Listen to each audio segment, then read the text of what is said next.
Hello and welcome to this C++ demo video. Today we will be doing a video about the game of chess here.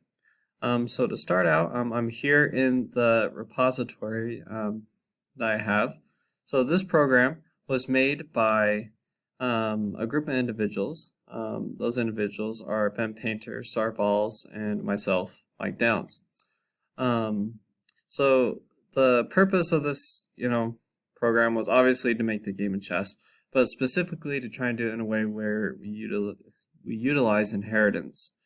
And to kind of specify what I mean by that is, like, if you've ever played chess before, there's like two sides. You have like a white side and then a black side. And then each side, they have the same amount of pieces and the same kind of pieces on equal sides when you first start out.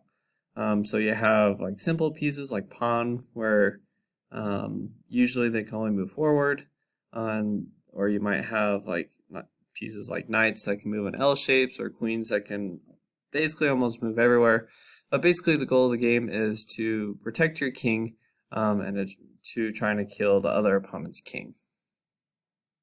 So with the inheritance, how we did that is we simply just did a piece class, or we did a piece class here where all the other pieces are based off of that piece class, so the king, the pawn, and everything, where this parent class had like a lot of the simple functionality, like telling, like if it, like allowing the piece to be set, to white or black, allowing it to move, things of that nature.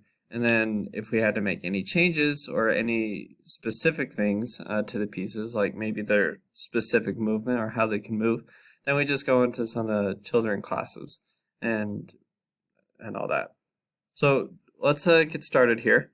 So here I am in the program, and I'm just going to run just a quick little demo of just the program like running.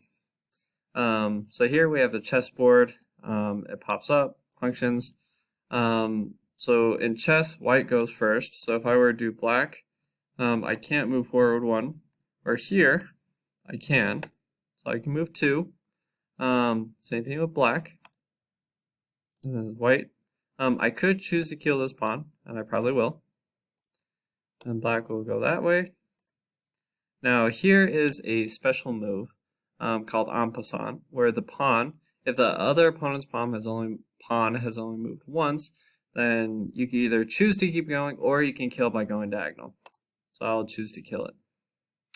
And then just to show like other pieces, knight can go in L shapes. The bishop can go diagonal. The queen can go diagonal, forwards, right, left, like however it is. So then I can go here. The king can only move one space any direction, so just to kind of show that. So you can see the possible moves it can go with like the red blocks. So here I'm just going to have the king kill it. Now, one thing to note is with this program, in a normal chess game or program, you wouldn't be able to move the king here, or else the king would be in check. Those rules are not being enforced in this program, but they could be later on if we chose to implement a feature like that. But besides that, that is a simple demo of chess. Hopefully you enjoyed it. Feel free to poke around the code and just see what we did with inheritance and then how we implemented it. But hopefully you enjoyed it, and thank you for watching.